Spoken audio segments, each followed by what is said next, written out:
Essa semana, a lei que dá direito a homens e mulheres com idade mínima de 21 anos de idade para a realização de esterilização voluntária. As mulheres podem fazer a laqueadura sem o consentimento dos maridos. Você conhecia essa lei assinada aí pelo presidente Jair Bolsonaro e aprovada agora em março? Quem vai trazer todos os detalhes sobre ela para a gente é a advogada Merces da Silva Nunes, especialista em direito tributário. Muito bem-vinda, doutora Merces, uma boa tarde. Boa tarde, Cláudia. Obrigada pelo convite. Doutora, bom, em primeiro lugar, seria estranho a mulher ainda nos dias de hoje ter que pedir permissão ao marido para tomar qualquer atitude em relação ao seu corpo, né? A gente está bem, acredita-se que estejamos mais avançados que isso, mas a gente sabe que acontece em muitas famílias, né? Qual foi a repercussão aí da aprovação da lei que permite a realização da laqueadura sem o consentimento do marido e que perfil de mulher essa lei beneficia? Bom, Cláudio, acho que, em primeiro lugar, acho até que demorou bastante para que isso acontecesse, porque o mundo evolui numa velocidade que nós temos que acompanhar. Então, acho que foi extremamente bem-vinda essa mudança.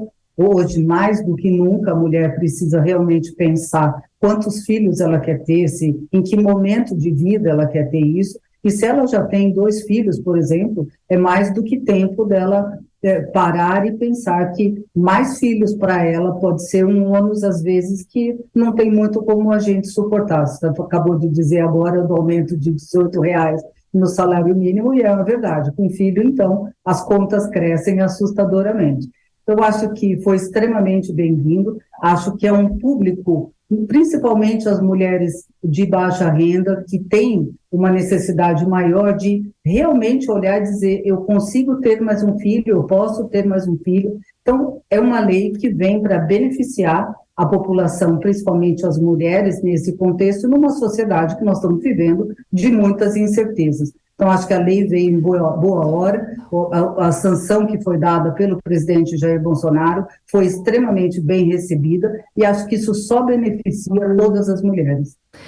Uma dúvida que a gente tem aqui, doutora, essa lei pode ser usada mesmo que a mulher não tenha filhos ainda, ou ainda é necessário ter filhos para depois fazer a laqueadura?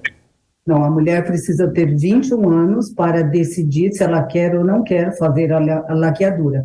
Mas quando a mulher já tem 2 filhos, por exemplo, ela não precisa ter 21 anos. Ela pode ter 18, pode ter 19 anos e ela pode optar por fazer a laqueadura. A lei exige esta idade de 21 anos apenas como uma referência, acho que é um ponto, uma chave psicológica que a mulher muda a forma como ela olha as coisas. Ela não precisa ter filhos para optar.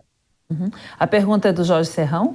Doutora, no Brasil a gente vê uma resistência muito grande para um debate sério sobre a questão do planejamento familiar. Toda família deveria ser orientada para poder ter esse debate e essa lei é um avanço inegável, mas o assunto seria bom que fosse sempre discutido de maneira civilizada entre as pessoas. Por que a gente tem tanto preconceito, tanta dificuldade para discutir planejamento familiar no Brasil? Ô, Serrão, eu acho que é muito da nossa cultura, né? A cultura brasileira precisa evoluir mais, porque nós temos que acompanhar as condições de vida. Hoje, aquela família que tinha 4, 5, 6 filhos, não tem mais espaço para ela hoje, com tudo que seja bem-vindo a uma criança, mas a criança é custo. Aqui, a criança, de fato, é obrigação. Quando você põe um filho no mundo, você não simplesmente põe. Então, você tem que pôr e dar condições para que ele tenha uma vida e seja realmente um cidadão. Não adianta você colocar no mundo e largar. Então, o filho requer uma educação, na verdade, acho que desde a barriga, né? A mãe já vai falando com ele.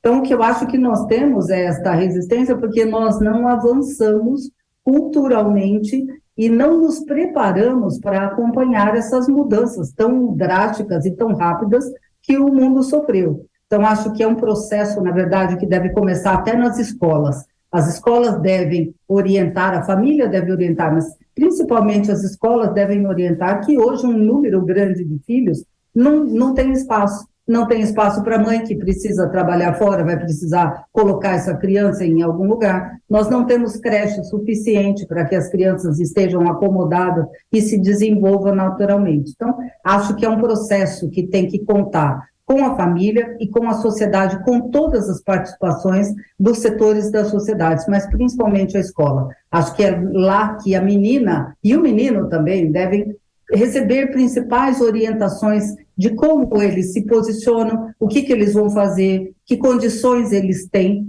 e assim eu acho que a gente começa a aproveitar melhor esse novo momento e até essa legislação mais facilitada que nós temos agora. Doutora, a proposta aí aprovada pela Câmara permite a laqueadura logo após o parto, né? Isso era permitido anteriormente ou não? E como isso vai funcionar na prática e dentro dos hospitais? Não era permitido antes, porque a mulher pode ter um filho, vamos supor que seja o primeiro filho dela. A mulher, essa criança pode ter algum problema. Então, se ela logo em seguida ao parto já fizesse a laqueadura, é um procedimento praticamente irreversível. Então, ela não teria esta chance de ter uma outra oportunidade, de ter uma outra criança. Então, hoje nós temos a solicitação para a laqueadura, tem que acontecer num momento até 60 dias anteriores ao parto. Essa moça vai passar por um aconselhamento multidisciplinar para que ela tenha certeza mesmo da decisão que ela tomou. Então, é um procedimento que deve acontecer e até evita que ela se submeta a 2 procedimentos. Nós tínhamos o parto e depois um outro procedimento. Então, o risco de infecção, o risco hospitalar, então, tudo era aumentado desnecessariamente. Então, agora, com esta possibilidade, a mulher passa por esse acompanhamento multidisciplinar, vai ter certeza da decisão que ela tomou e nós fazemos tudo de uma única forma. Então, a mulher não precisa mais se submeter a um risco aumentado como acontecia anteriormente. Serrão, sua pergunta? O nosso sistema de saúde, doutora, está preparado para o cumprimento efetivo dessa regra inovadora? Serrão, o sistema está. O que nós temos muitas vezes é que você encontra profissionais da saúde que não concordam com uma laqueadura tão precoce, né? Então, muitas vezes, a gestante encontra a resistência do próprio médico. Mas o sistema está preparado, nós temos infraestrutura, a mesma infraestrutura que seria usada para o parto ou para a cesariana da mulher, é a mesma que permite que o profissional faça a laqueadura. Então, mais 20 minutos, mais meia hora não mata ninguém e ele poderia resolver a situação de uma vez só. Então, eu penso que, em termos de sistema de infraestrutura, nós não temos problema, mas nós temos ainda essa resistência cultural à ideia. Isso é o que eu vejo no dia a dia. A senhora já falou um pouquinho sobre essa questão, mas gostaria de voltar aí. Quais são as principais críticas a essa proposta da diminuição da idade mínima para a esterilização voluntária e quais são os principais argumentos em favor dessa proposta? Eles são praticamente os mesmos, Cláudia. Contra e a favor são praticamente os mesmos. Primeira é a questão de que aos 21 anos o adolescente, que é uma adolescência estendida, né, tanto para meninas quanto para meninos, eles não têm maturidade para tomar uma decisão tão séria que vai impactar para o resto da vida. E o argumento a favor é que 21 anos hoje, com tudo tão precoce como nós estamos acompanhando, uma menina ou um menino de 21 anos, na verdade, já tem maturidade suficiente para fazer isso. Então, o que eu acho é que cada vez mais a gente precisa começar a trabalhar mais cedo esta ideia para preparar de verdade o jovem para o exercício da cidadania. O exercício da cidadania pressupõe, inclusive, esta maturidade de decidir se ele tem ou não tem condições, num curto espaço de tempo, de ter mais filhos e de que forma esses filhos serão criados, de que forma esses filhos serão educados.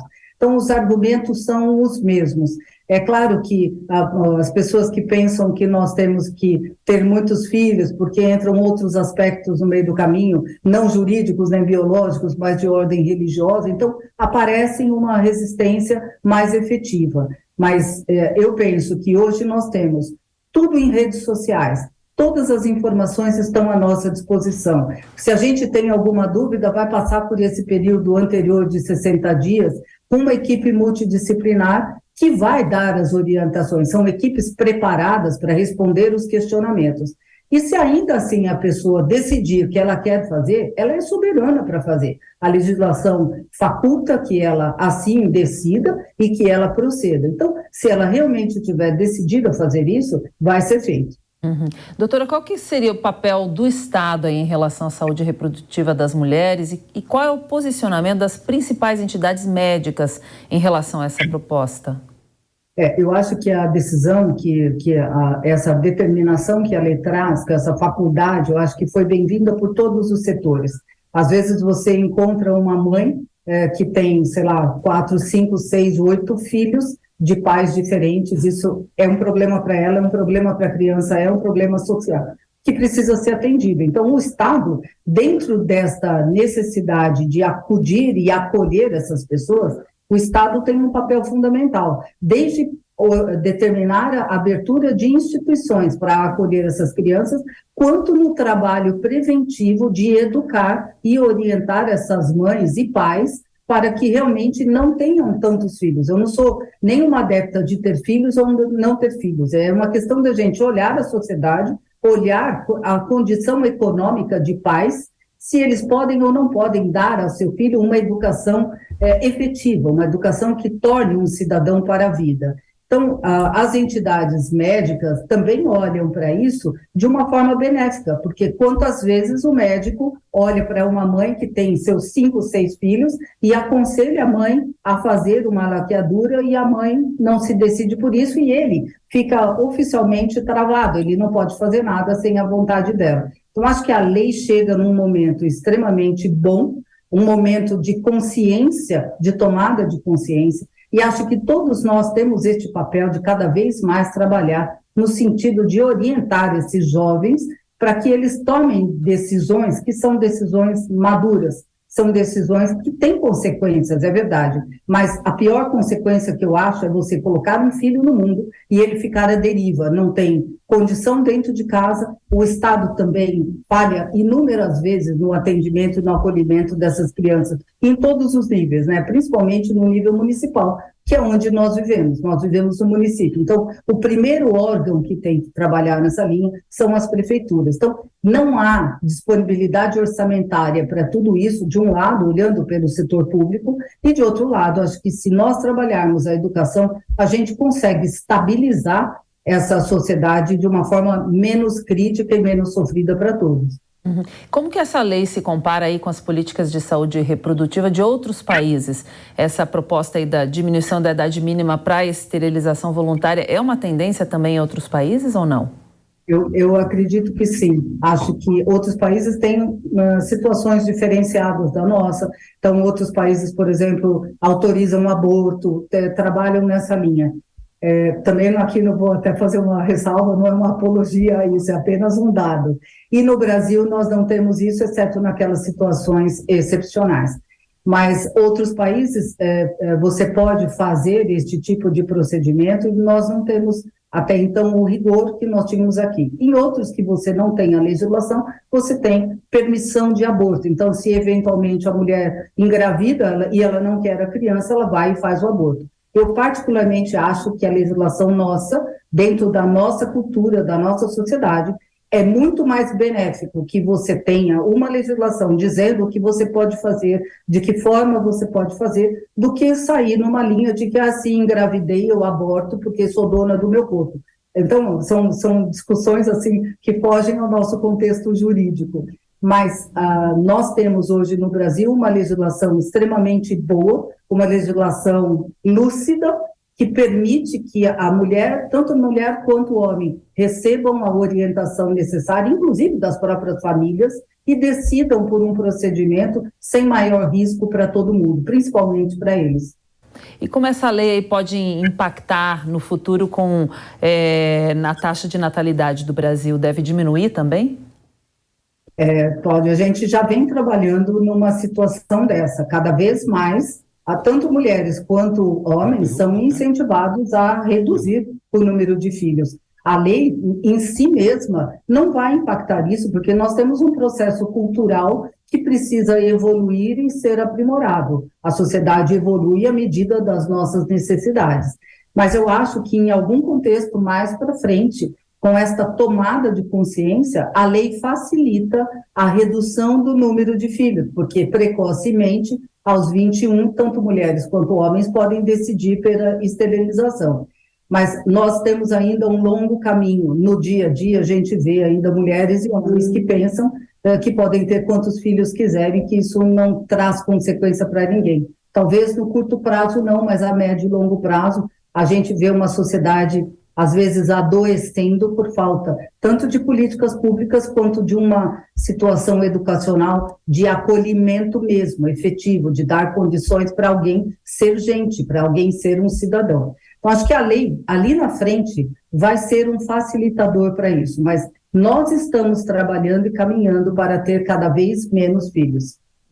Tem mais uma pergunta do Serrão. Doutor, e agora eu lhe perguntei sobre o sistema de saúde. Aí agora vamos para a pergunta também triste. E o sistema educacional? No que a senhora vê na sua visão analítica e crítica que ele pode melhorar ou que ele tem que se adequar para resolver, para contribuir para a aplicação dessa lei?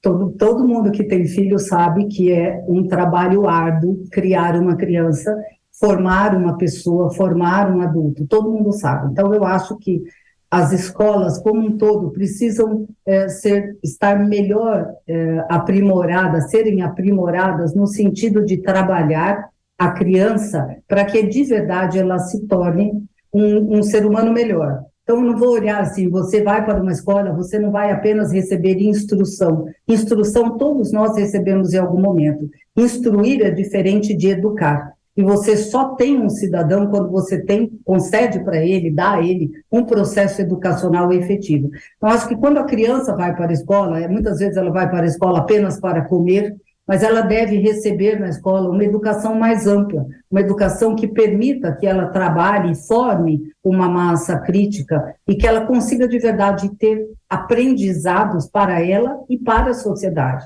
Então, acho que a escola não é só lugar de instrução, no sentido de você aprender disciplinas e estar ali sendo alfabetizado. Nós precisamos ter escolas melhores, escolas que preparem este ser humano que está em desenvolvimento, que é uma caixinha que vai acreditar em tudo que você colocar para ela. Então, acho que é muito do que nós queremos para o país e o que nós queremos começa nesta base, no município onde nós vivemos. Então, acho que nós precisamos melhorar a nossa educação enormemente. Então, assim, nós poderíamos passar a tarde inteira discutindo sobre isso, mas acho que nós temos esse largo espectro ainda de defasagem do sistema educacional que precisa ser melhorado. Com esta visão que educar é infinitamente mais amplo do que instruir e alfabetizar.